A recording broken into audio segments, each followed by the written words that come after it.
All right, it's the WB Morning Circus. Will Payne Barry Diamond. And Kelly Orchard. Yay! All right, you have already passed the test. Thank you. Oh, my goodness. It is so good to have you in the studio. Thank you for being here. Oh, you have no idea how much of a pleasure this is for me. So I was telling Barry, we've known each other through Zoom meetings for a couple of years. Couple of years now. Since COVID, let's just put it that way, Yes. right? Since we started doing these weekly Zooms, and you've been on it numerous times. Yeah. And it's so exciting to talk to you in person, and it's good to see you in person. And if you don't mind, we're going to talk a little bit about the book Dead Air. Okay. In just a few minutes. But if you don't mind, give Barry and I a little bit of briff history about you and A your snapshot background. of who I am, like the Reader's Digest version? Yeah, absolutely. Okay. Why you're here this morning. Wow. That's okay. I'm second generation broadcaster. I know you're third generation, so we have that in common. My dad was a radio broadcast engineer in Los Angeles during the Boss Radio heyday in 1960s. In fact, he was there when they broke the format.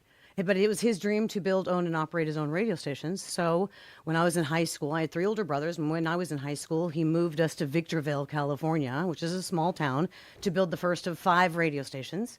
One of those radio stations he built is in Bakersfield, and he named it after me. The call letters are KLLY, and they called it Kelly 95. Nice. Yeah, for about 30 years, it was a heritage station until another owner bought it and changed the signature, which took my claim to fame. Oh! I know. I even emailed him and said, come on, man. Yeah.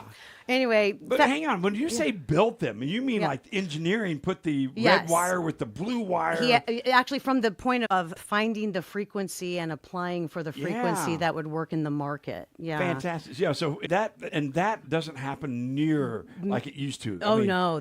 Back in those days, though, you'd get like 1 a year, where the FCC would, so it was a big deal to be able to build a radio station and put it on the air. Yeah, not only did he build these things, but I mean, he was the founder. Yeah. And these were, I don't know about you, but these were like children. Yes. Oh, they definitely are. They're babies. Yeah. You love them. You name them. You give them a whole persona and everything. When we went on the air, he had borrowed a lot of voice work from the Los Angeles people that would come in. He was a studio engineer as well. So he got to record when they would have interviews of celebrities. And so he would throw his little script in there and have them say, hi, this is Elton John. And when I'm driving through Victorville, I listen to KVVQ FM. Nice. It was awesome. We had all of these like Al Stewart and Elton John and just a bunch of them that he was able to get. So anyway, how am I here? Why am I here? I don't want to waste and tell this whole story.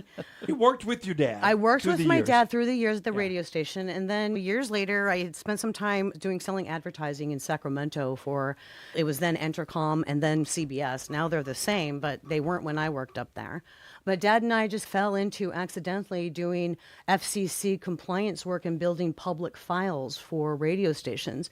He basically stumbled upon it when he was helping a friend of his in doing some studio engineering work. And he says, I need this piece of paper because it has the frequencies or whatever it is that he needed on it. And the guy says, where would that be? It's supposed to be here in the public Dad, file. that's what Dad said, in your public file. And the guy goes, what's a public file? Oh, no. And Dad said, that's a $10,000 fine. Yeah. So it started him on that business, and then it just led us to doing the mock inspections with the state of California. That's awesome. And every state has the mock inspections through their Yes. state association. And public files used to be, for here, we had 7 little accordions up Right. front. Mm-hmm. Now it's all online. Yeah, with it's a all backup. digitized. Yeah. So needless to say, that into the business is passed for me. Yeah. My dad died a year and a half ago. He developed Parkinson's, and it made it really impossible for him to focus on the work and walk transmitter Sorry to sites hear anymore. that. Yeah.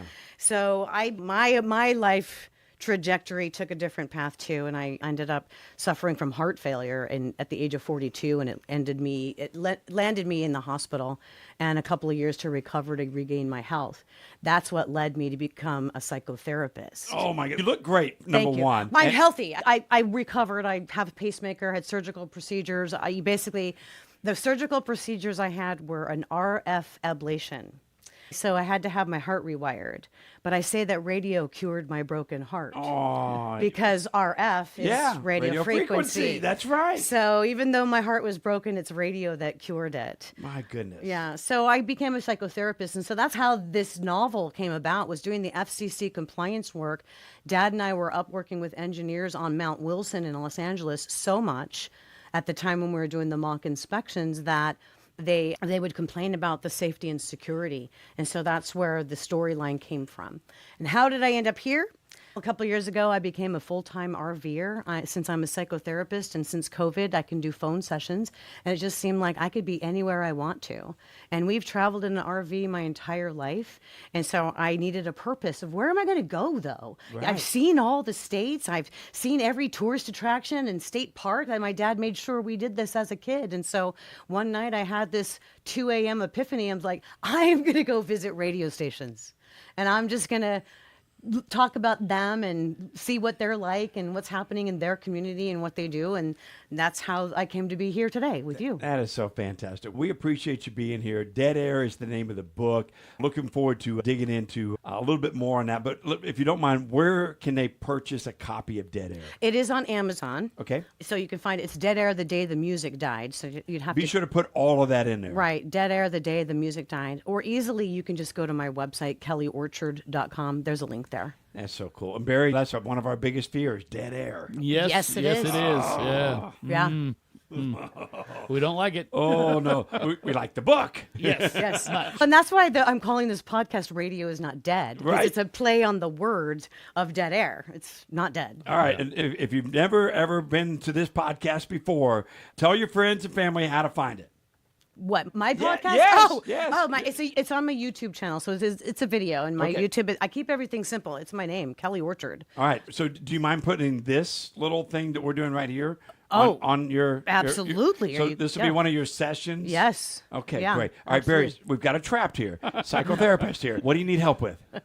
Here's your opportunity right now to get some help. Are you ready? Yeah. Everything. Okay, can we start there? Okay. Start with everything. Okay. Yeah. All right, Kelly, thank you so much for allowing us to Oh. be with you on your podcast. I'm glad to be here. Oh, my goodness, this is so much fun. WB Morning Morning Circus.